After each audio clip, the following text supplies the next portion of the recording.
வணக்கம்.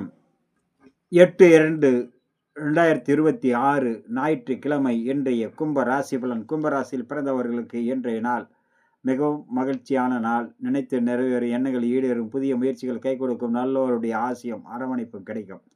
சர்வ சங்கட்டங்களும் விலகும். சர்வ காரியத்திலும் வெற்றி கிடைக்கும். நல்ல முன்னேற்றமான தொழில் அபிவிருத்தி, குடும்ப தேவைக்கேற்ற வருமானம், குடும்பத்தாருடன் மகிழ்ச்சியோடும் சந்தோஷத்தோடும் புதிய தொழில் தொடங்க அல்லது சுபகாரிய பேச்சு, பூமி நிலம் சம்பந்தப்பட்ட வகையில் சர்வ காரியத்திலும் வெற்றியும் மன மகிழ்ச்சியும் சாந்தத்தையும் கொடுக்கக்கூடிய நாளாக அமையும். இன்றைய நாளில் கும்பத்தில் வரக்கூடிய அவிட்ட நட்சத்திரம் சர்வ காரிய ஜெயம். நினைத்து நிறைவேற எண்ணங்களை ஈடேறக்கூடிய நாள். சற்று பொறுமையோடு செயல்பட வேண்டும். சதயம் நினைத்த காரியம் நினைத்தபடி நிறைவேறும். பொறுமை நிதானத்தோடு இருந்தால் சர்வ காரியம் ஜெயமாகும். வீண் வாக்குவாதத்தால் தேவையற்ற மனக்குழப்பம் உருவாகும்.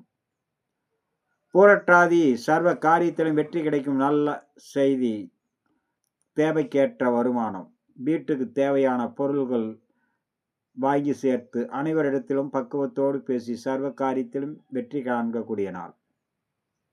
அடுத்ததாக நம்ம காண இருப்பது மீனராசி பலன். மீனராசியில் பிறந்தவர்கள் இன்றைய நாள் சில நன்மைகள் தேடி வரும்.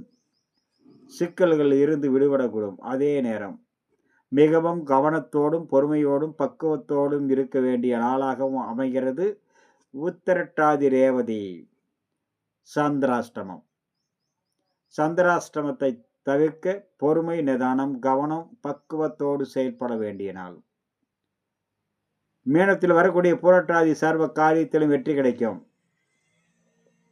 உத்திரட்டாதி நினைத்தபடி நிறைவேறும். சற்று கவனத்தோடு செயல்பட வேண்டும். ரேவதி அனைவரிடத்திலும் பழகும் போதும் பேசும்போதும் கவனத்தோடு பழக வேண்டும். தேவையற்ற மனக்குழப்பம் ஏற்படும்.